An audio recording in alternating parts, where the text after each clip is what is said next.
We're going to taste some Isabelle. This is the most significant cuvee of Pinot Noir that I make, named after my daughter. I was 42 when my daughter was born. As I always say, only the ultimate putz on earth would wait until he was 42 to have his first child, make a wine, name it after his child, and make that wine mediocre. So we're going to taste that. It should be the best Pinot Noir that I make. What a great sales pitch. Now what you do with this is you use just a gravity flow technique. So you stick this in there, and then as it's in, it's now captured wine in there, and by putting your thumb over that, then the wine comes up with you. And so here's a barrel sample of 2004 Isabelle. It's actually, the first Isabelle was made in '94, so I'm sure 2004 is some kind of an anniversary. She's 10, going on 11 right now.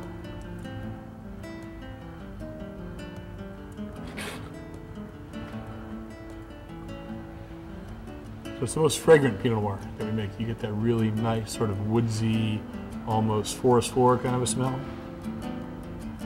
A lot of black fruit and a very interesting, profoundly aromatic, almost like patchouli oil kind of a smell, which is what I've always thought is the most significant aromatic component you get from Pinot Noir.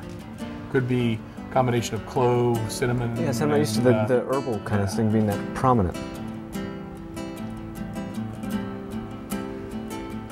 There are some quarters that think that the greatest Pinot Noir has to have an Oriental spice box kind of a component. If it doesn't have that, then it's not great Pinot Noir. In America, we seem to be a little confused, and we think that if it doesn't taste like Kool-Aid, then it's not a great Pinot Noir. And so I lose on that one. I never win in the Kool-Aid Open contest, that's for sure.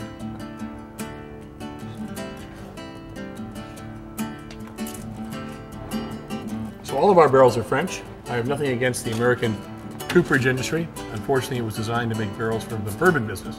And I think American coopers make the best barrels that could ever be used for bourbon, but they don't seem to make barrels that work for the styles of wine that I want to make, which are much more discreet, that are much more organic, that are unified, where the barrel is a seamless component of what I'm trying to do instead of a really big flavor impact. Now, when somebody tells you a wine's charcoal filtered and mellowed in barrel for 7 years, 8 years, 9 years, like they do in the whiskey business, I think those people actually, they can stand a lot more flavor in their barrel than we can stand. So we want our barrel to be a light seasoning touch. We want it to be a supportive element. We don't want it to be a dramatic or dominant. Jim, what's the one thing you would take from a French vineyard? You know, the great thing about France is its history. The understanding, there's not a lot of things, especially in Burgundy where my heart is, not a lot of things that have to be changed there. The density has been the same for the last 200 years. The grape type has been the same. And so that history, the understanding of what's gone on before, lays a great foundation for you to use your own styles and techniques, and especially attention to detail, because I think even though everybody has 4,000 vines per acre, there's a difference between people that are growing great fruit and mediocre fruit, and that difference is greed, dedication, concentration on detail, you know, all those different things that are very very human. Obviously, the better you do those things, the better your wine's going to be. And I personally would love to have that history just to ground me, and then allow me to use my own resources and try to improve on that. All right. Well, conversely, what would a French vineyard want to take from you? You know, that's interesting, and someday you'll probably have to ask a French winemaker to find out. But totally crazy if they didn't want our climate, and that is a long, cool, slow evolving growing season that begins very early in the spring with limited chance of frost and ends in the early fall. In Burgundy, for instance, they say if you have, after flowering and until picking, 100 days of time for your fruit to ripen, that's a great vintage. And we often have 140 days here before we have any unseasonable rain at the end of the year, or before we pick. So our season is about 25% longer. We arrive, at least in my vineyard, which is what I'm looking for, we arrive at a great balance that I don't have to add sugar, acid, or yeast, or water to. And that's the most important thing that we can do. In France, they often have to chaptalize in their greatest vintages recently. Their ripest vintages, like 2003, they may have to sigillate, but they certainly don't have to chaptalize. Add acid to balance the acidity in the wine. Okay. I think they would like to have the fact that no early storms in the winter, none of the same rain, less humidity, and the marine influence that we have. Now, we are a high desert, so that forces you to irrigate. And there are a lot of Frenchmen that think irrigating is totally negative, and my answer to them is we have these tubes that are running along the vine. We irrigate goot by goot, one drop at a time, drip irrigation, and we turn it on and turn it off. So the higher quality wine we're looking for, the better we use that tool. Now, would you rather have that kind of tool, or would you rather have God come in and say, the worst possible time to have rain, I'm giving it to you now? Yeah, right. You know, and you can't control that on any level. So I think, logically speaking, as a winemaker, I accept irrigation as long as I use it properly.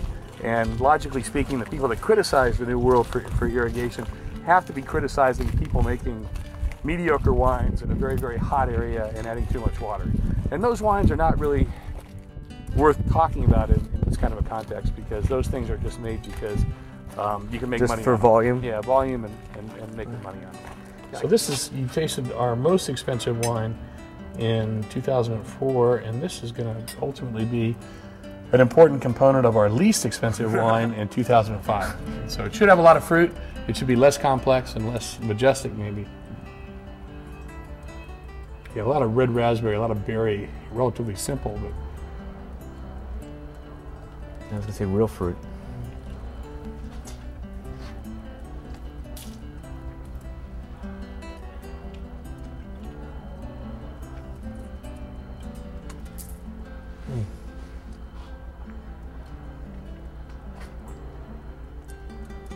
'05 is a great vintage, really great. Great for a combination of reasons, but my favorite reasons are really high quality, and there's a lot of it. And, what is this going to blend with? This will be blended with other selections that haven't been put in yet. There's about 500 barrels, so we have a significant amount of this wine, but there'll be about another 300 barrels that when I go through, certain things clearly didn't make the cut. Right. And then they got blended together and they got early racked and they got put into this group.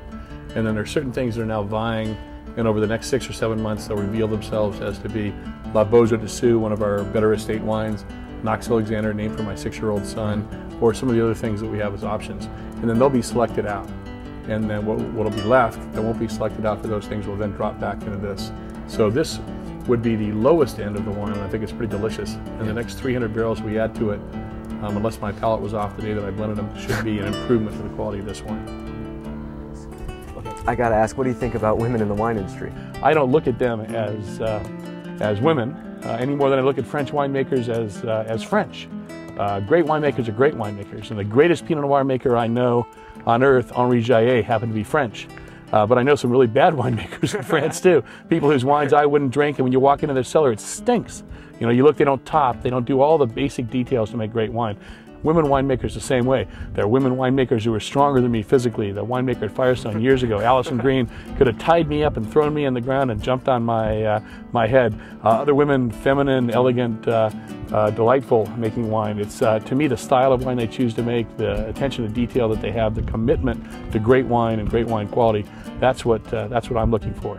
I think all things being equal, now they're arguing that more women are buying wine than men, and so if you're a virile man, maybe you're going to be okay in selling wine. But historically speaking, if you were a drop-dead beautiful woman making great wine like my wife, it should be easier for you to sell wine to the predominantly male-oriented, high-quality wine population than you know, just another dude coming in trying to. Yeah.